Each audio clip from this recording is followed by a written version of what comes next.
ইতিবাচক ধারায় শেষ হয়েছে ঢাকা স্টক এক্সচেঞ্জের লেনদেন। সার্বিক সূচক ডিএসসি এক্স 33 পয়েন্ট বেড়ে দাঁড়িয়েছে 4,906-এ। বেচা কেনা হয়েছে 364 কোটি টাকার। লেনদেনে অংশ নেওয়া প্রতিষ্ঠানগুলোর মধ্যে দর বেড়েছে 287টির, কমেছে 53টির, আর অপরিবর্তিত আছে 51টির দর। এবার বাজার নিয়ে বিশ্লেষণ শুনবো ইনভেস্ট ইট অ্যাসেট ম্যানেজমেন্ট লিমিটেডের। টানা 3 কার্যদিবস নেগেটিভ থাকার পর বাজার আজ ইতিবাচক ধারায় শেষ হয়েছে। আজ ইন্ডেক্স বেড়েছে 0.7%। দিনের শুরু থেকেই বাজার আজ ইতিবাচক ধারায় ছিল, যা দিনের শেষ ভাগ পর্যন্ত কার্যত ছিল। আজ দর হ্রাস বইতে দর বৃদ্ধির কোম্পানির সংখ্যা প্রায় 5.5 গুণের মতো ছিল।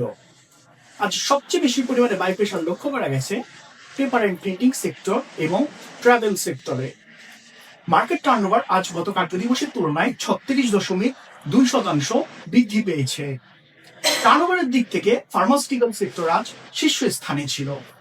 এরপরেই ছিল টেক্সটাইল সেক্টর এবং ইঞ্জিনিয়ারিং সেক্টর। ওরিয়ন ইনফিউশন আজ টার্নওভারের দিক থেকে শীর্ষ শেয়ার ছিল।